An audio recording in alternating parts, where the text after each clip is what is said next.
Hola a todos, ¿qué tal? Bienvenidos otro día al canal.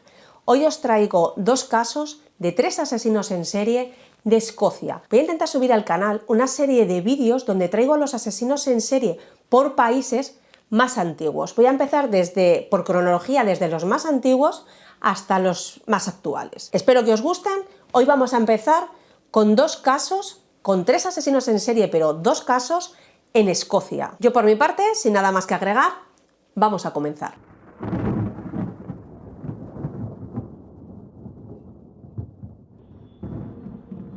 Este caso en particular me ha llamado mucho la atención porque como 2 personas que no tenían nada que ver, que no eran violentas de por sí, que no se tienen datos de que hayan sido violentos ni en sus casas, ni con su mujer, ni con personas en general, o sea, como por un tema de la oferta y la demanda que había antiguamente por el tema de los cadáveres, se convirtieron en 2 asesinos a sangre fría. Hablamos de William Burke, que nace en 1792 hasta el 1829, y William Hare, que nace en 1792 o 1804, no se tiene la fecha exacta, pero no se conoce su fecha de muerte. Fueron 2 inmigrantes irlandeses que desde noviembre de 1827 hasta el 31 de octubre de 1828 asesinaron a 16 personas para vender sus cadáveres al doctor Robert Knox, que era un investigador y médico de la anatomía humana. Después de este pequeño resumen, vamos a empezar desde el principio. Hasta 1832, en las universidades británicas había una escasez de cadáveres para poder estudiar y para poder avanzar en la medicina. Una escasez de cadáveres legalmente adquiridos. Por aquella época, la Universidad de Edimburgo era una institución de fama mundial. Esta universidad solo contaba con 2 o 3 cuerpos al año para sus estudios de anatomía. En esta universidad trabajaba el doctor Robert Knox, nacido en 1791 hasta 1862. Fue anatomista, etnólogo, médico y naturalista, y fue maestro de alto nivel en la Escuela de Anatomía de Birkbeck. Sentía una gran fascinación por el cuerpo humano y su funcionabilidad, y fue un gran entusiasta de la disección práctica. ¿Qué provocó esta escasez de cadáveres? Esta escasez de adquisición de cadáveres de manera legal. Fue por una serie de cambios que hubo en las leyes sobre las penas capitales. En 1808 se quita la pena de muerte para los delincuentes menores. En 1823 se amplía la posibilidad de aplazar la pena de muerte en muchos crímenes capitales, excepto traición y asesinato. Estos cambios y estas reducciones de penas de capitales hace que la adquisición de cadáveres sea menor. Al no haber tantas penas de muerte, los cadáveres son menos. En 1832 se suprimió la exhibición pública de cadáveres ejecutados, ya que lo hacían para que sirviera de advertencia para la población.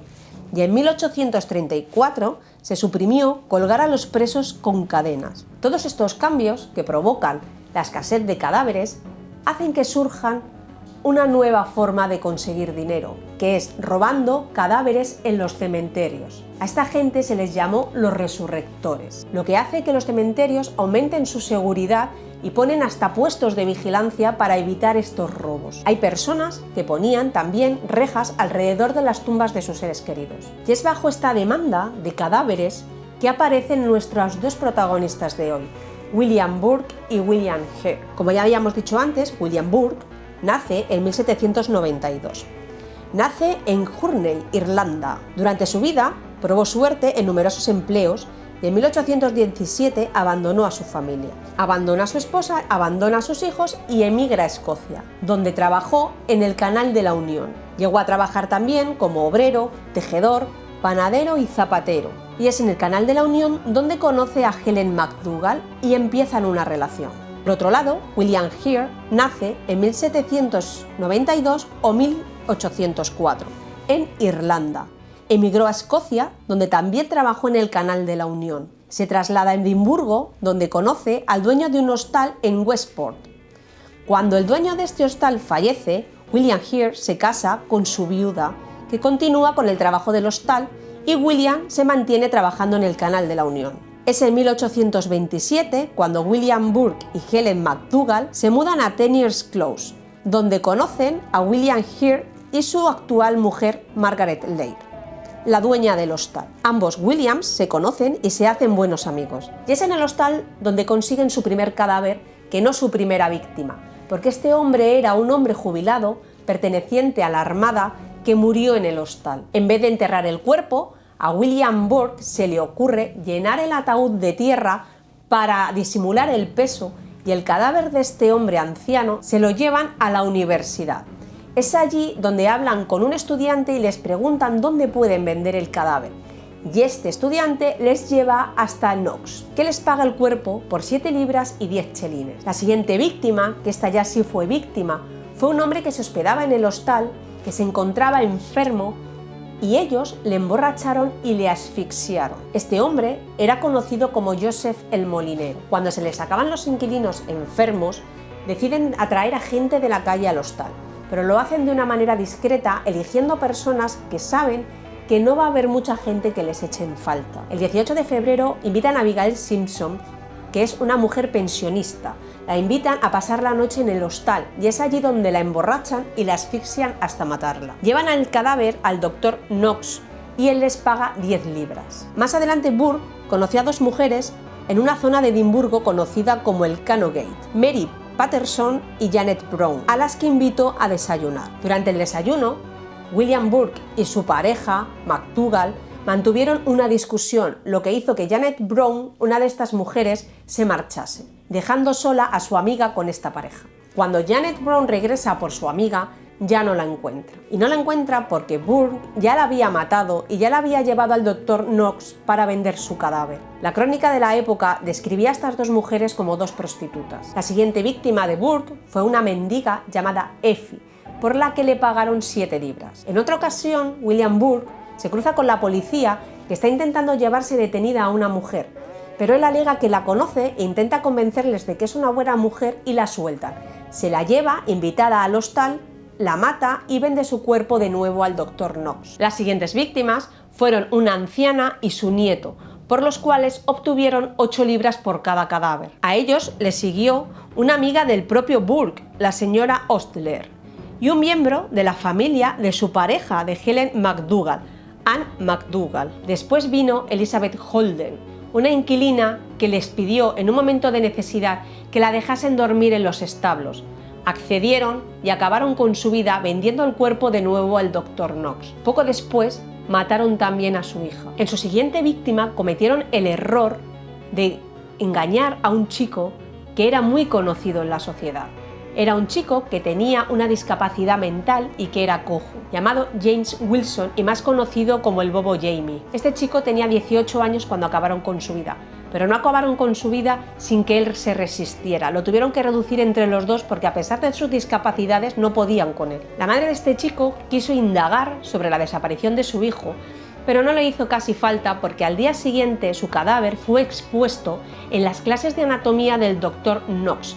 Y los alumnos, varios de los alumnos que había en esa clase, reconocieron a Jamie. A pesar de que le reconocieron los alumnos, el doctor aseguró que no era él. La última víctima fue Marjorie Campbell Doherty. Burke la engañó diciéndole que su madre también era una Doherty y que se acercara al hostal. Cuando llegan al hostal, Burke no puede acabar con su vida de inmediato porque allí había 2 inquilinos del hostal, James y Anne Gray. Cuando la pareja se retira, Burke mata a la mujer, pero James y Anne Gray escuchan los ruidos. Y es a la mañana siguiente cuando Anne Gray termina de desconfiar del todo ya de Burke, cuando ella intenta acercarse a una cama para coger unas medias que tiene ahí y Burke se lo prohíbe. Muy nervioso le dice que ni se ocurra acercarse a la cama. Es cuando Burke abandona la pensión, abandona el hostal, que esta pareja decide acercarse a la cama a la que antes Burke no les había dejado acercarse.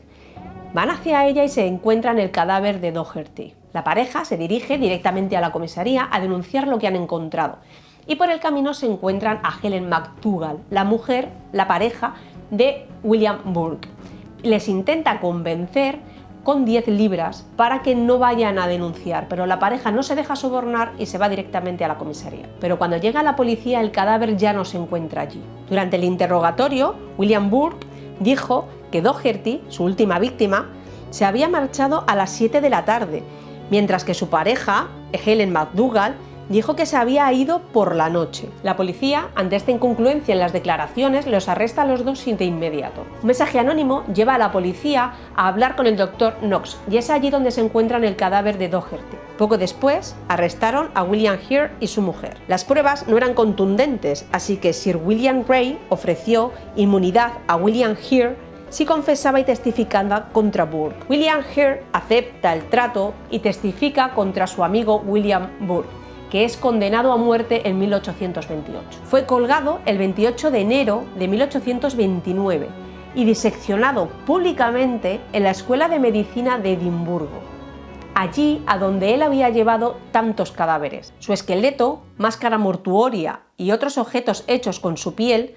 se encuentran en el museo de la escuela. Helen McDougal, su pareja, fue puesta en libertad porque no encontraron pruebas en contra de ella. Cuando Helen McDougal es puesta en libertad y vuelve a su casa, es atacada por una multitud de gente furiosa, lo que hace que se traslade a Australia y muera en 1868. Margaret Heard, la esposa de William Heard, regresó a Irlanda, donde falleció. William Heard fue puesto en libertad en febrero de 1829. Los rumores dicen que fue atacado por una gran multitud de gente y que fue arrojado a un pozo, pero no se pudo demostrar. La última vez que se le vio fue en la ciudad inglesa de Carlisle, y es por eso que no se tiene su fecha de la muerte, porque se le perdió la pista. El Dr. Knox no fue acusado porque William Burke, en su declaración, dijo que el doctor no tenía ni idea de dónde ellos sacaban los cadáveres. A mí me hace gracia porque me parece muy bien que el doctor Knox no sepa de dónde sacan ellos los cadáveres, pero él compraba esos cadáveres. Hacía algo ilegal, que era una compra de cadáveres. Él no estaba recibiendo esos cadáveres de manera legal por el Estado, estaba comprándolos en el mercado negro. Alguna repercusión tenía que haber tenido. Y de hecho, a pesar de todo, él siguió comprando cadáveres. No los compró de esta manera, los compraba a la gente que asaltaba los cementerios y robaba cadáveres en los cementerios. Cuando descendió su popularidad, se fue al Hospital de Cáncer de Londres, donde murió en 1862.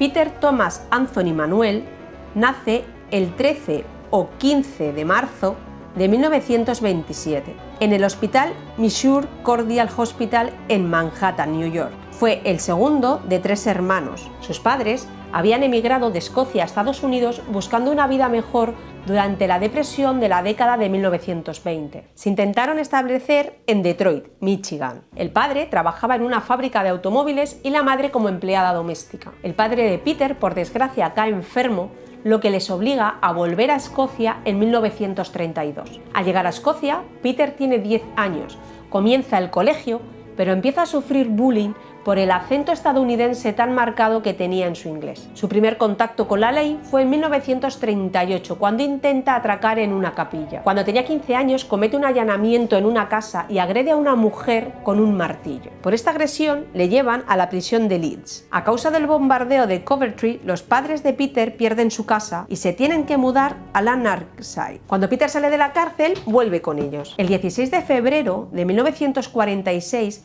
Peter allanó un bungalow en el área de Sound Hill en Lanarkshire. El detective William Munns y un sargento local registran el bungalow y se llevan todas las pruebas encontradas para ser examinadas y ver si podrían sacar huellas dactilares. Más tarde, ese mismo día, el detective cree haberse olvidado en el bungalow una taza que contenía una huella digital. Es cuando llega al bungalow cuando se encuentra a Peter saliendo de él y atravesando el jardín.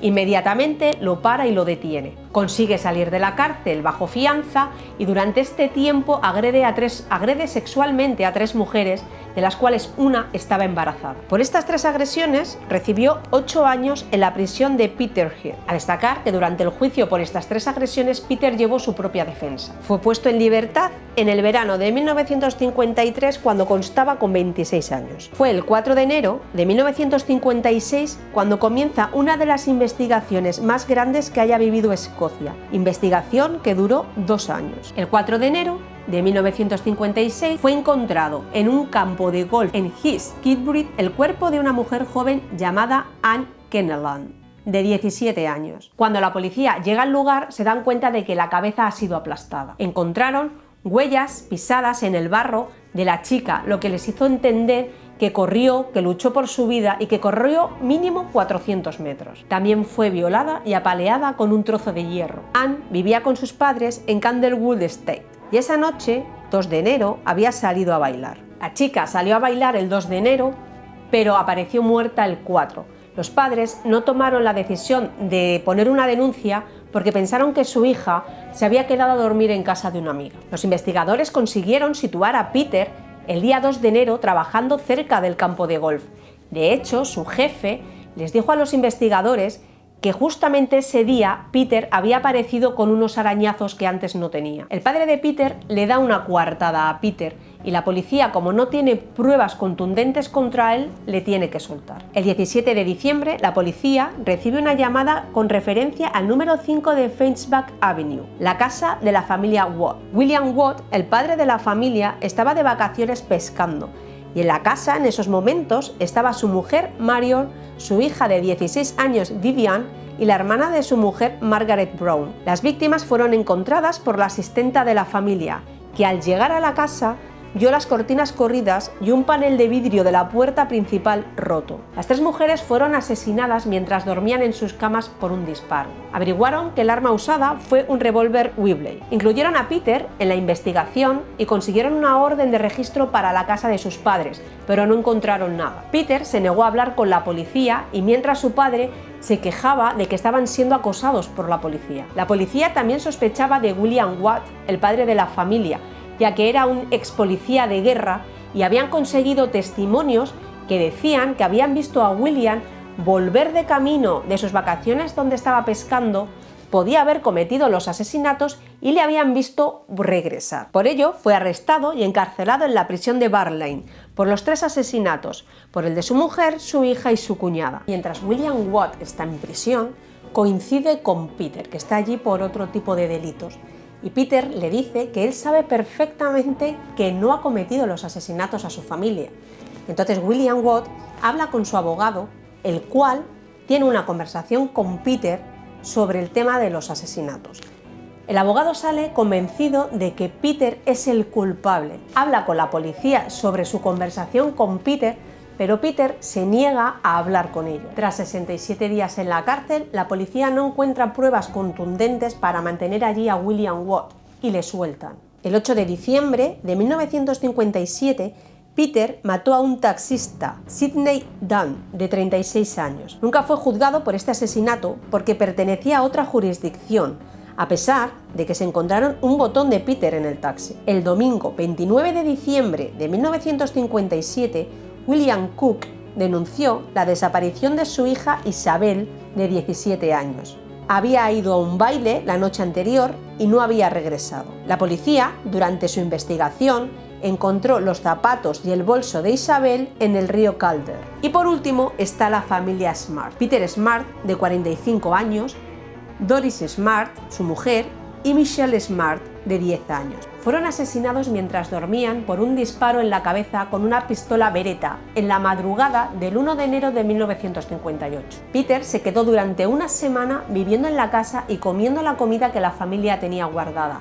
Y durante esa semana también se preocupó de alimentar al gato de la familia. Se llevó el dinero que Peter Smart tenía guardado para sus vacaciones familiares y el coche de la familia. El hecho de que el asesino se hubiese quedado en la casa varios días llevó al detective a recordar el momento en el que regresó al bungalow y se encontró a Peter saliendo por el jardín. La pista definitiva que les lleva hasta Peter fue el hallazgo de los billetes que él había robado en sus últimos asesinatos y que se estaba gastando en los bares locales. En un nuevo allanamiento que hacen a la casa de los padres de Peter, encuentran objetos robados en la habitación de su padre. Por lo tanto, se lo llevan a comisaría y lo encierran. Y cuando Peter se entera de que habían arrestado a su padre, pidió una reunión con el inspector a las 3 de la tarde del 15 de enero de 1958. Ofreció al inspector todo lujo de detalles de sus asesinatos a cambio de que soltaran a su padre. Prometió decir dónde está enterrado el cuerpo de Isabel Cook y en qué parte del río Clyde tiró las armas. Se convirtió en el asesino en serie más prolífero de Escocia. El juicio se inicia el lunes 12 de mayo de 1954 en el Tribunal Superior de Glasgow. Duró 14 días y es, a día de hoy, uno de los juicios más documentados en la historia del sistema de justicia penal escocés. El jurado tardó 2 horas y 21 minutos en tomar la decisión. Fue condenado a muerte el día 26 de mayo a las 16:45 y se llevó a cabo en la mañana del 11 de julio de 1958. Peter Manuel fue el penúltimo ejecutado en Escocia. Bueno, y hasta aquí los 2 casos de hoy, los 2 casos de asesinos en serie en Escocia.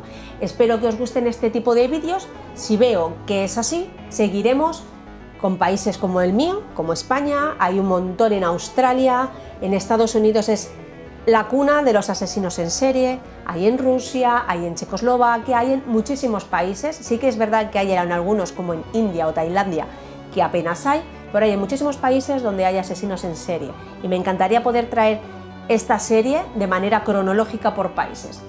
Si os ha gustado el vídeo, os invito a que le deis a la manita arriba, que os suscribáis al canal y que activéis la campanita. Lo de siempre, estaréis aburridos de escucharlo. Así que yo hasta aquí llego, me despido, hasta el siguiente día. Chao.